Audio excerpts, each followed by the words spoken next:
Welcome back, everybody, to the Cleveland Browns 0-16 rebuild on Madden 18. My name is Mr. Hurricane, and we're going through another offseason today, going into the 2022 season. We're pretty far in the future now. This is already the 5th offseason of the series. It's moved by very quickly, and it's been a great deal of fun. I've really enjoyed this series. Thank you for all the support, all the new subscribers, and all the feedback down below that you continue to give me.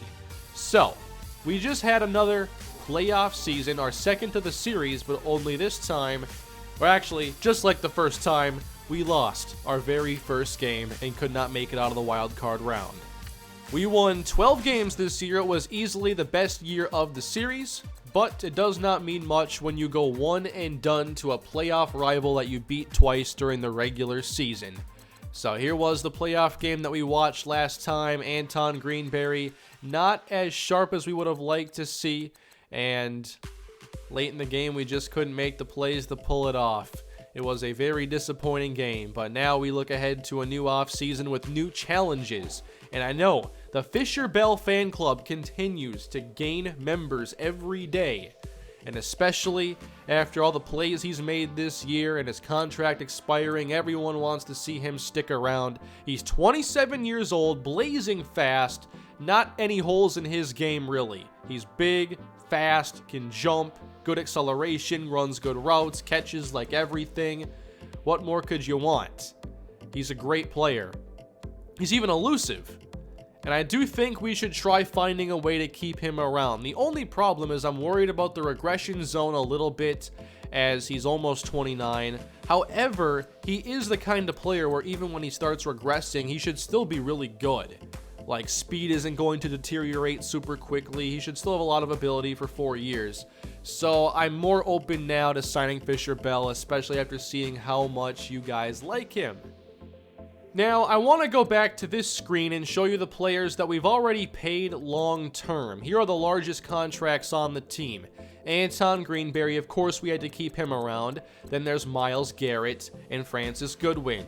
Outside of them, we've given long contracts to Deion Jones and David Njoku. And there's Corey Coleman, who I think still has 2 years left on his deal. And he's almost 29 right now. So I think that we could sign Fisher Bell. Coleman expires. He's no longer a high-paid receiver after 2 more years. And then we can still have a really good receiving core and not have to replace a player like Fisher Bell. I mean, $28 million for a really good player, an above average, around top 10 player, I think is good value. We've paid 2 pass catchers already. I just want to make sure we're not dedicating too much cap to one area, which is why I think we're not going to sign Don Banks. We gave Deion Jones a $37 million contract. Don Banks wants more than him, and I don't feel like we can pay 2 off-ball linebackers like that. That linebacker position tends to be one of the more, like, if you look at the top player paid at each position, linebacker is usually lower. Unless you rush the passer, then it's a different story. But for off-ball linebacker, they typically don't make a ton at the top, but I still don't want to pay 2 players $80 million combined, essentially. So with all that being said, we are going to make an offer here for Fisher Bell. I'm going to make it a $29 million offer, and Fisher Bell is going to test free agency. I wasn't thinking I'd re-sign him earlier, so I didn't negotiate previously. I kind of wish I had now, but hopefully we can still bring him back. But there's going to be a bidding war now. I might have to tag him.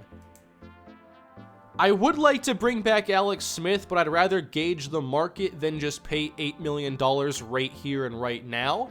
We have 2 guards expiring, Kevin Zeitler and Daryl Shea.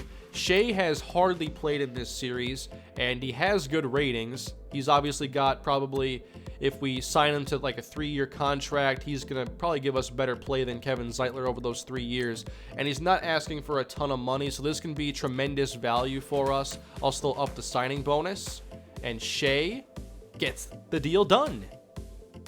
Dextrell Hayward, our tight end, wants $5 million a year, and there's no chance I'll pay that. Slow development. He's a decent player.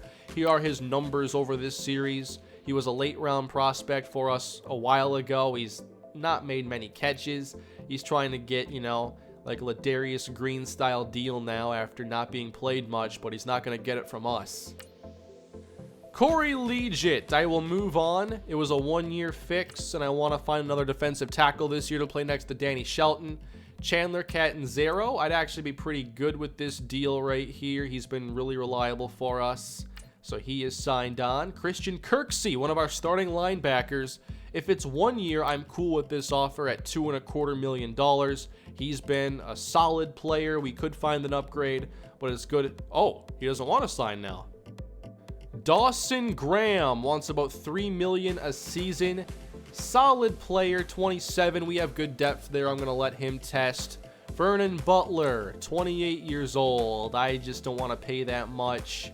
Like I said, defensive tackle is something I'm targeting this offseason, so I will look for other players. Reggie McLaughlin, I do want to keep him around. Superstar dev. Not sure he ever becomes a superstar because I've hardly played him, but I will gladly give him this offer that he wants and even a little extra up front, as McLaughlin will sign. Drew Kaiser, let's keep him around as well. And as you can see, we're still playing with about $50 million in cap space at this point. Adam Humphries. We're very deep at receiver, and while I like Humphries, I don't think we make a 3-year offer right here. I don't think it's a good idea. I want a 1-year contract from him if we have one, or I'll find a receiver. There's always receivers in the draft. Travis Evans is a decent free safety. He has slow development though, so do you give a player like him a second contract? It's definitely debatable. I like a lot of the ratings. Here are the stats over his 4 years. 5 interceptions in that stretch.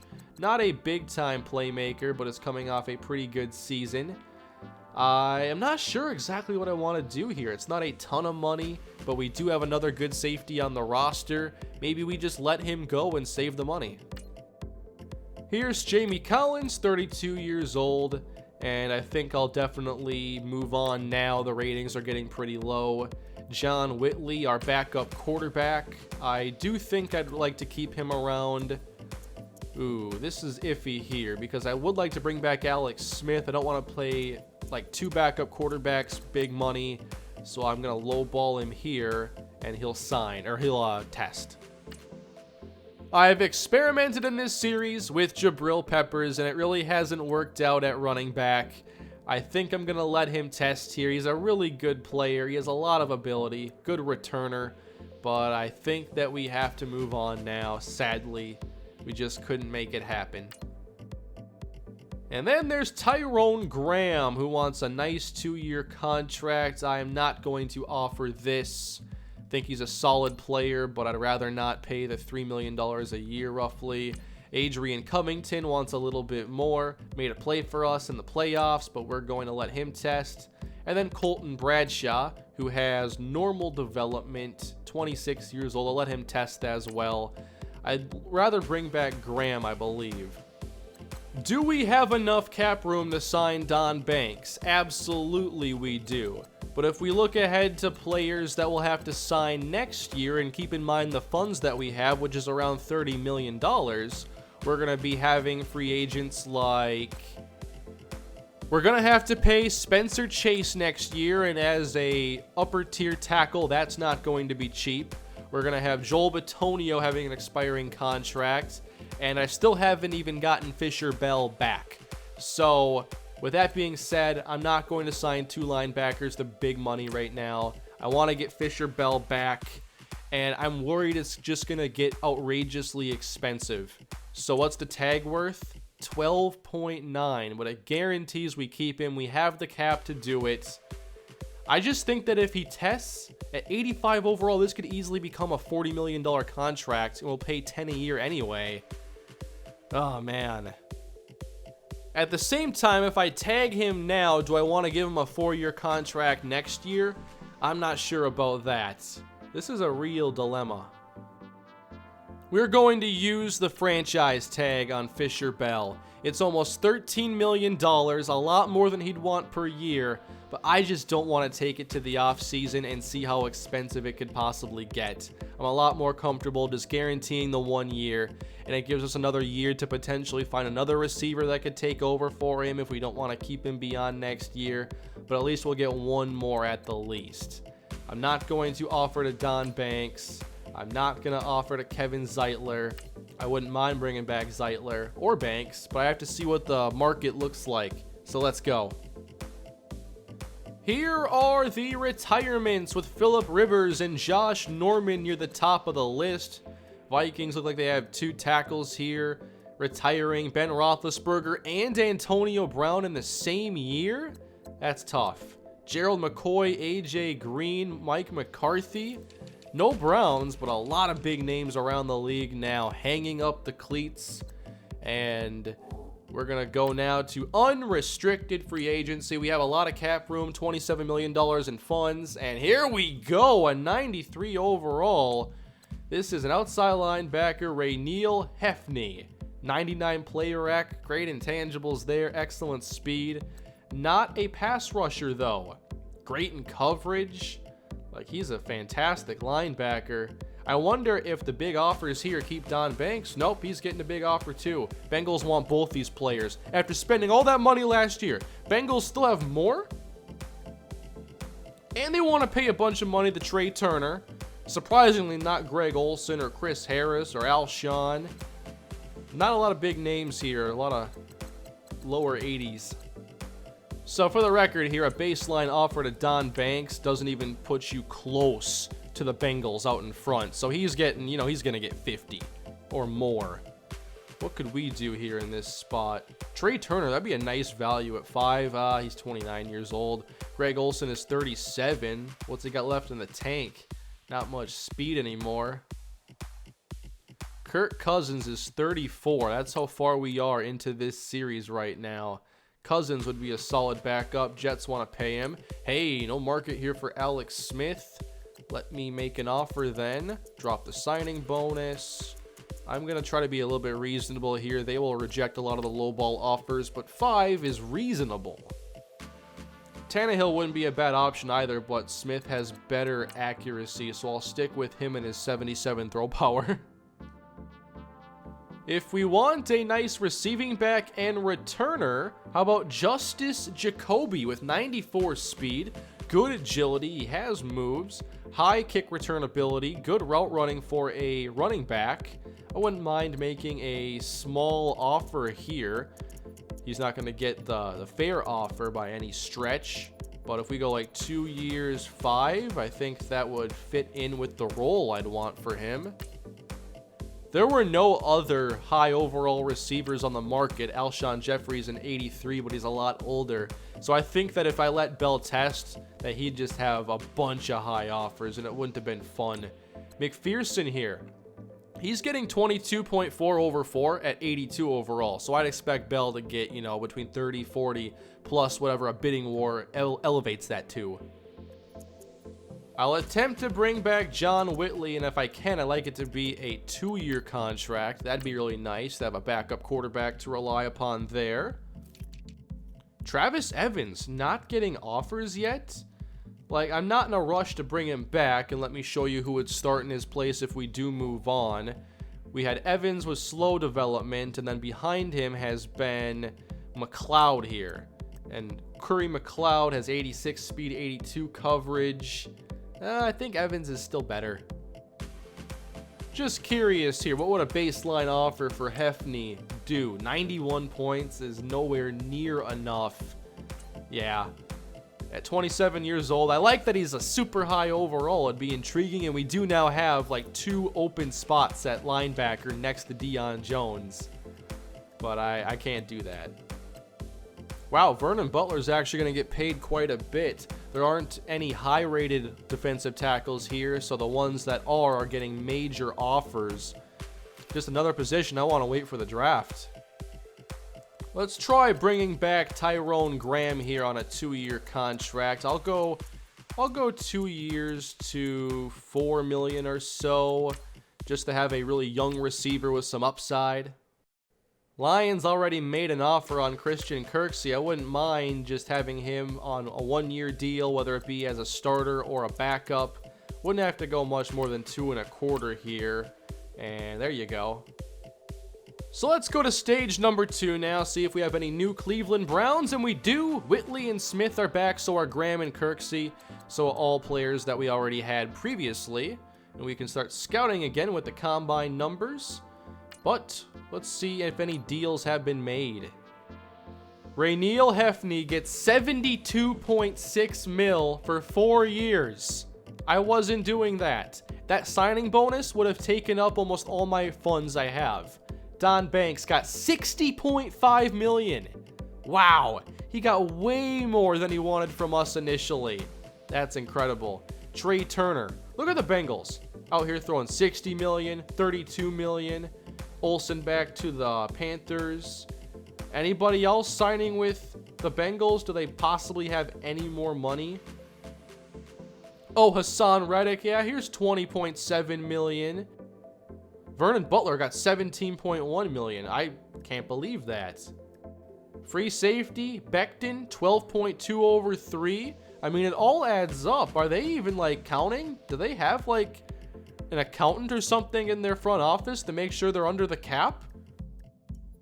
I mean, if no one wants Travis Evans, I'm making a 1-year deal. He's a good safety, and he started for us for a while now. But I'm okay. We have $24 million cap room. I know it's a lot. We could have gotten somebody, but you're thinking about the future. We have an offensive lineman next year that has to get paid. And I'm just trying to make sure that we avoid problems before they arise and not figure out how to navigate through problems after they hit you. So let's go scout now. What do we got here? Give me some good news. I want a defensive tackle, and there are some good ones here in this class. Jamal Tyler is here at the top. What kind of a combine did he have? How about the top 40 and the top bench? That'll definitely get some attention, but I don't know his pass rush move. He is definitely a run stopper. Then there's Brian Braxton, who's not quite as fast. Same bench reps, but he does have power moves up there with his block shedding. Arion Wimper. Decent pass rusher, definitely not the same caliber athlete, but definitely a good player. And the way things look here, you're going to have to get a defensive tackle early if you want one. For a linebacker to start next to Deion Jones, here's Damian Phelps. Excellent bench and agility drills, 4.75 40. Really good hitter. Not sure if he would have the coverage skills, though, being a 3-4 tackler type. Bradley Best here, a balanced linebacker, also very intriguing. Lawrence Glears, who's a mid-round prospect, blazing fast, strong, agile. He might be my favorite here based on value. How about Moses Austin here, a first-round prospect with a 4.5 140. That's plenty fast for a safety. B- coverage, B- catching. There's a playmaker right there. Look at this. A- spec catch for a 4th-round receiver who's 23. Oh, the combine. The combine wasn't great. Contract accepted by Travis Evans and declined here by Jacoby. So still looking for that 3rd running back. And maybe I have to draft one. I'm okay with that. How good are the running backs in this class? Well, they don't appear to be great. Spencer Hodges here. Nope, undrafted talent. Great speed, the best speed, but maybe nothing else to go with the speed. Then at the top there was Damian Gatto, who is very strong, a power back, and Philip Van Buren. I don't think I'm drafting a running back, but I guess that could change. Wow, plenty of good receivers, though. If we do only want Fisher Bell for 1 more year, we might find a replacement if we attack that need early. But I just don't anticipate going receiver 1st round. I don't think that that'd be reasonable. Javier Funchess, though, he might not be very fast, but there's no doubt he's a red zone threat with great hands. I have our primary needs right now being defensive tackle, linebacker, and then I'd like to address receiver and corner at some point because Breanne Body Calhoun is 29 now. And we haven't had great depth at corner. We've been very lucky that no one's gotten hurt there. So if we can find a good corner that can eventually become like a top 3 caliber corner on a team, that is, then that'd be great. But that's tough. A lot of these late round corners don't have good coverage ability. And now, welcome to prime time in the NFL draft. It's time to go again and find another set of rookies to become Cleveland Browns. The league has been flipped on its head now with the New England Patriots, the worst team in the league, picking number 1. I just want to know what their record was. They didn't go 0-16, did they? They didn't go 0-16. Nope, they went 1-14-1. Interesting. So the Patriots, no longer the Patriots as we knew them. And they go quarterback in the first round. Quarterback right away. So where do we pick? Must be like 24 or something like that. 23.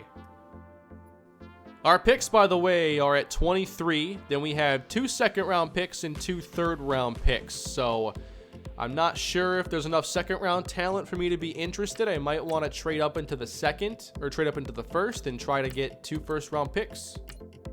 So I didn't want to try trading into the top 10, but now I'm kind of in the position where I would like to maybe trade up. Let's find like 2 or 3 players here that I want the most. At defensive tackle, we have 3 options who are still available right here, so maybe I can wait a little bit. If I had to pick one, I think it'd be Brian Braxton, because I know that he has good block shed and power, whereas with Tyler, I just don't know what his pass rush move is. Maybe I don't have to be that worried about it. And then if we're talking linebacker, I mean, Lawrence Glears is going to be available for a while. We have 2 third-round picks. A perfect time to take him would be there. So maybe I can get a linebacker later and attack like something else like corner or receiver in this first round if I am aggressive about trading up. Oh man, the 6'4 corner Cameron Barclay ran 4.38. I know he only has C coverage. The talent still says late first rounder. With that top 3, I wouldn't normally consider it, but at that size and speed, that's tough to pass on. Well, there goes Tyler, one of the defensive tackles that I liked a lot. Then the Chiefs go wide receiver. We're now less than 10 picks from where we would normally select. I might have to think about trading up. Brian Braxton is a late first round prospect and the 9th best player right now on the board. So I don't think I have to trade up quite yet, but I might have to trade up a couple slots. Lions go receiver. Now we have our rivals, the Pittsburgh Steelers. They go with Rivers, the cornerback. I liked him a lot. Braxton goes to the 49ers. And they've taken how many defensive linemen recently in the top 10? I'm not sure if they have them all still, but come on. So I don't trade up. Do we miss out then on defensive tackles? Let's see the board. That might have been a big mistake there. Arion Wimper is still solid, but he doesn't have like all B's across the board or anything. Oh, and to add some drama here, the other first round corner I'd consider drafting, Morris Griffin, skipped the combine. So I don't know if he's fast or agile or what his athletic profile is, but good man, good zone in 21. I still think he's a solid player. Early first round talent, and he's sliding. He might be a steal here. So if we want to trade up using one of our second round picks, I wonder what kind of a package that would take. It is a long way for them to fall. So I know the 5 wouldn't do it. It's always just a gauge interest. But it might have to be the 3. I do think I want 2 first round picks here. And if I give them a 3, oh, it's still not going to be enough. Oh, I might not be able to get this done then. So what if I try to just move up our first round pick a few slots and make sure we get a good player? They want more than a 5. And we have a 4. Do I want to give up a 4 just for 5 spots when corner's not even one of their team needs? I'm not worried about it then for Philly. If I want to make the trade, I'll do it to a different team. At 18, they go with wide receiver Peters. Now take a look at the Giants' top need. It's cornerback. I think they'll take him here if we don't trade up. So a 1 and a 5. Would you accept that? It's only a few slots. You're going to make me give you a 4 just so we can get the corner. I guess you have all the leverage right here. Wow, it's going to take more than that. Is it really going to take a 4 and a 5 to move up 4 spots? Since when did they bargain this hard here and negotiate like this?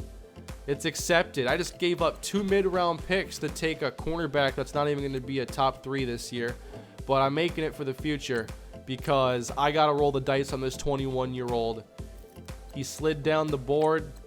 I'm going Morris Griffin here. This could be a major mistake, but we're going for it here. Swinging for the fences with a 20th overall true talent player. Quick development. He's solid. He's a really good player, but was it the right move to make?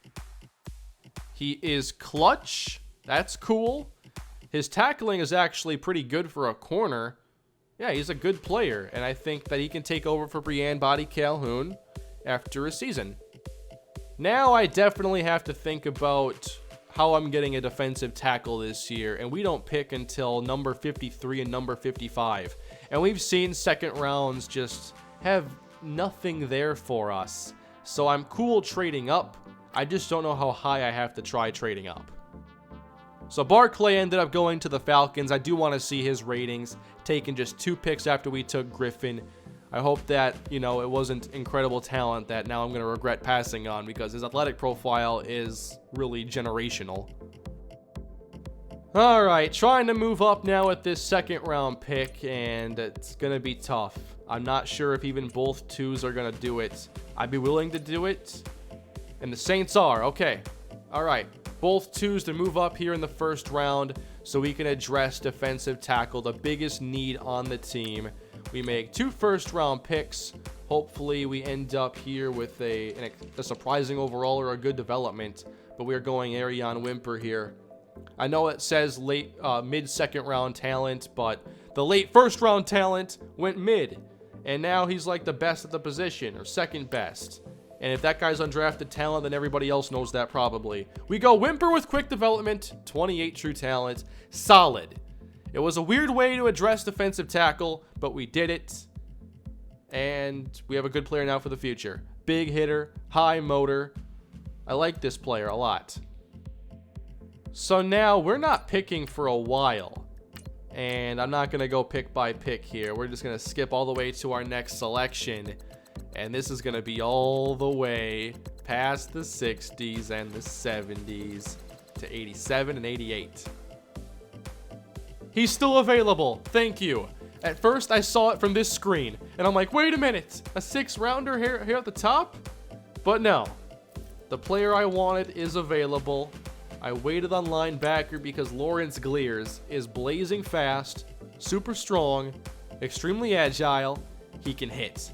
Let's go. Lawrence Glears, 21st in true talent with quick development. I've gotten good development luck in this draft for sure. And we got a clutch, big hitter now to play next to Deion Jones. Maybe I kick Deion outside and let Glears play inside. And now I get this nice 3rd-round pick, and all I have afterwards is a 7. So this is not going to be your typical draft haul that you'll see from me. I need to make this pick count. I'm not exactly sure what I want to do here. There are a couple decent safeties, but I'm not sure if they're upgrades over what we have. It's hard to get a high overall safety. There aren't many. Then there's Javier Funchess all the way down here who didn't have a good combine, but I believe in the ability. We do need another receiver on the team. Or I could go with an offensive lineman that I'm sure is going to be good. But we already have good offensive linemen, and I think we have adequate depth.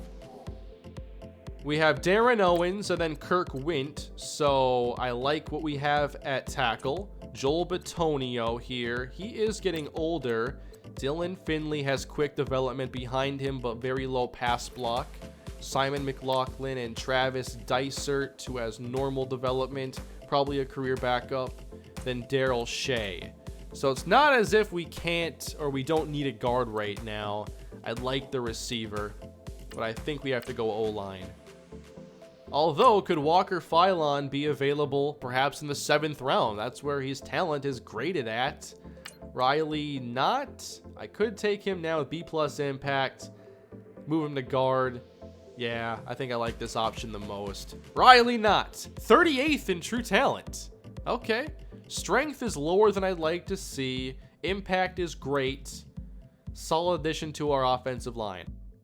Yeah, there's a good chance that you don't like what I did in this draft at all, or you think that I wasn't efficient. We started out 2 second-round picks, 2 third-round picks, and through a variety, or through some trading, we end up picking, what, we're going to pick 6 players overall, and one's in the 7th round, so you're not sure if that's even going to be a difference maker at all. Draft board cleaned out. Here are the players who are available. Not many that are projected to be drafted. Not seeing one that really stands out. Let's go Jimmy Holloway. 4'5" corner with 25 bench reps.